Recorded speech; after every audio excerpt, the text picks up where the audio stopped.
Alright guys, and now we're gonna talk about maneuvering and improving pieces in chess. So first we take out all the pieces and make sure we're fully developed. But afterwards, what do we do and how do we start a plan with bad pieces? Well, we can't. So first we have to make those pieces better, and then we can go about either hunting down opponents' weaknesses or checkmating their king. I call it giving a chocolate bar to all of our pieces, starting with the worst ones. So let's take a look at this example, which was a game played by a grandmaster, Nepomniachtchi Jan, who was white. And he's a super grandmaster. He's playing at this level for a very long time, and he knows what he's doing. Let's see how he makes this position for white into an almost winning one in a matter of, let's say, 20 moves or so. So right now his pieces are not amazing, they're alright. I mean, that rook on a1 leaves a lot to be desired, and that bishop on g2, I mean, stuck staring at a pawn is like staring at a wall and trying to do something. It's impossible. So we have to improve the pieces first before we attack anything. So he starts off with the rook on e1 and he says, oh, let's improve it. Let's put it on the second rank. Now I'm defending the picnic table, making sure this pawn is safe so that black can never get it later on when the black rook comes to c8. And later on that leaves the queen free to either attack a5 or to maneuver elsewhere. And we gave this rook the chocolate bar, this move. We can only give one chocolate bar a turn. That's how chess works. I wish I could make all my pieces good right away. Play something like c3, queen to d4, rook to d1, bishop to f1, rook to d2. But sometimes it takes longer than that. As long as the position isn't open and it's a closed or semi-closed position, we can take more time and slowly but surely improve our pieces. Let's see how Jan, the super grandmaster, does so in this game. Black tries to defend the e4 pawn, so now it's really a big wall in the bishop's way, but it doesn't matter for white because he'll just keep on improving his pieces. Now that the c2 pawn is defended, he makes the queen better, makes sure that the rook isn't feeling too comfortable, and blockades this pawn so it doesn't go any further. We don't want these pawns going down there, no sir. So instead we just blockade them, and we also give the queen a chocolate bar because now it's better placed than before. It has greater scope, it's looking all over the place. So black goes back and we go forward. Now the worst piece is brought into the game. It has a job now to attack the d5 pawn, which keeps the knight at bay, so the knight can't go to where it wants to go, like e5 or any more dangerous squares. Instead it has to babysit this pawn on d5. So we gave the rook the chocolate bar. Let's see who's next. Now the rook comes here. Well, the pawn needs some defending, so I guess we'll give the pawn the chocolate bar in this turn, because sometimes we also have to improve pawns if we feel that they're weak, or we can do something with them like attack the opponent's pawns, or if all our pieces are perfectly placed like they are now, then we can start pushing pawns and advancing to attack. So let's see, black also pushes his pawn because he wants to freeze these guys so he can attack them with his rooks and his major pieces. And now we ask ourselves, okay, can we attack this pawn on e4, or I should say on a4, and how can we do so with two pieces? Because right now we only have a queen. Okay, who else can attack the pawn? I know, why don't we bring the rook to b4 and then put the queen back to d4, and then we'll have two attackers, one on b4 and one on d4. So first we take away the queen so we can give the rook the chocolate bar next move. And now we attack the a4 pawn. Let's see what's next. Rook comes to c4, tries to stop us. Good for them. We'll just bring in the other rook. So black trades.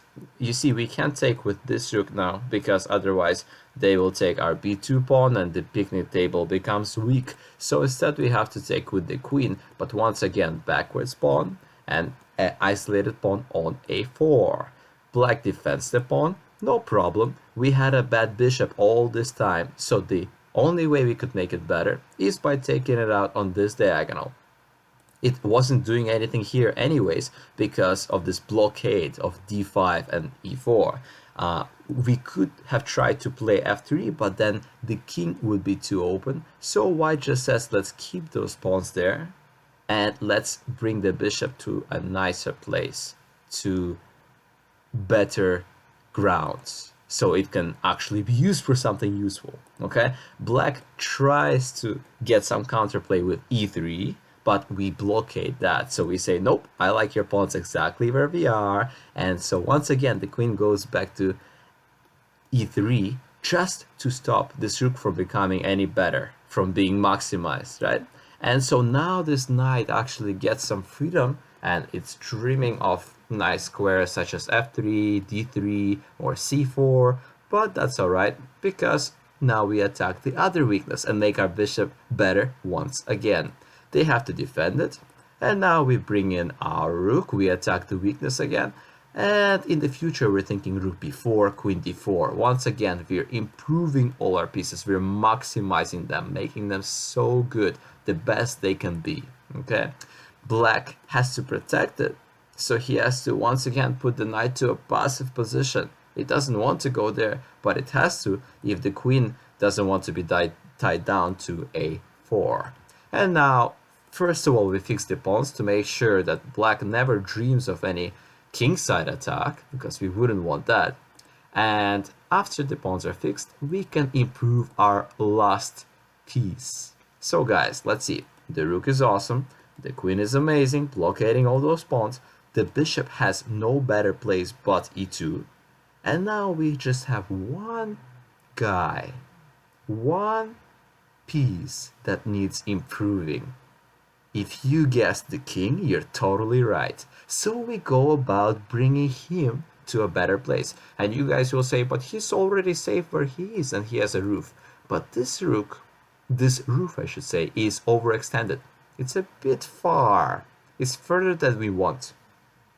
If white is going to attack this king, especially with some kind of pawn storm, with some g4 idea later on, opening up black's king, then his king definitely can't be on the king side, so we have to castle the other way, and slowly but surely we get to b1 and then a2, because we need to make sure our king is safe before we attack theirs. Okay, in this manner every single piece is made perfect before any attack takes place, right? It takes a while, it takes him a few dozen moves perhaps, but at the end, when he gets there, he gets a winning position. And all those moves were pretty easy. It's just improving, giving everybody chocolate bars so they can become better pieces. Let's see how this turned out in the end. King f1, king e1. We're just going to the queen side where it will be safer.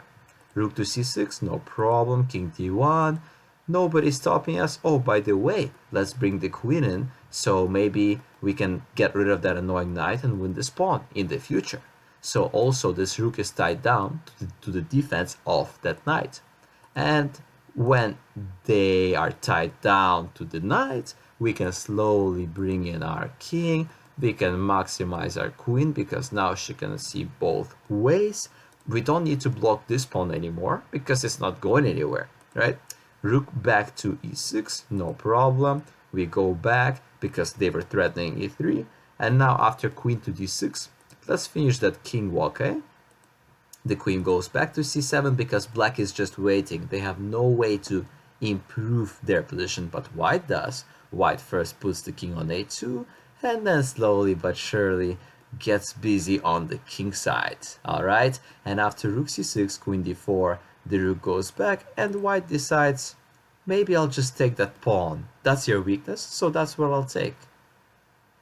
And black doesn't have enough defenders to cover that pawn anymore because we have 1, 2, 3 pieces and they only have one knight and perhaps some queen, but that's not gonna do the trick. So at this point black gets desperate and starts throwing away other pawns just to create some hope of counterplay, but they still can't even take our pawn because their knight is hanging. So it's a really sad position for black. And now we make sure all our pieces are great once again. The bishop is great on this diagonal, pinning this pawn, and slowly but surely now we put the bishop here so that he covers the c4 square from the knight, right? And we can take our time, we don't have to hurry. And now black is running out of moves because it's hard to defend this weakness and this weakness at the same time. White's pieces are just dominating at this point. Everything is protected because black can't take any of those pawns. And white's strategy has been a success. So guys, that's how we give chocolate bars and how we make our pieces better. Remember, take your worst piece and make it better if you're not sure about what to do. Okay? And if you have two pieces which all need improving, think of which one is more important. Which one needs the chocolate bar more? Okay, guys? Hopefully you can improve your pieces in your games and make them as good, if not better, than Nepomniachtchi in this game.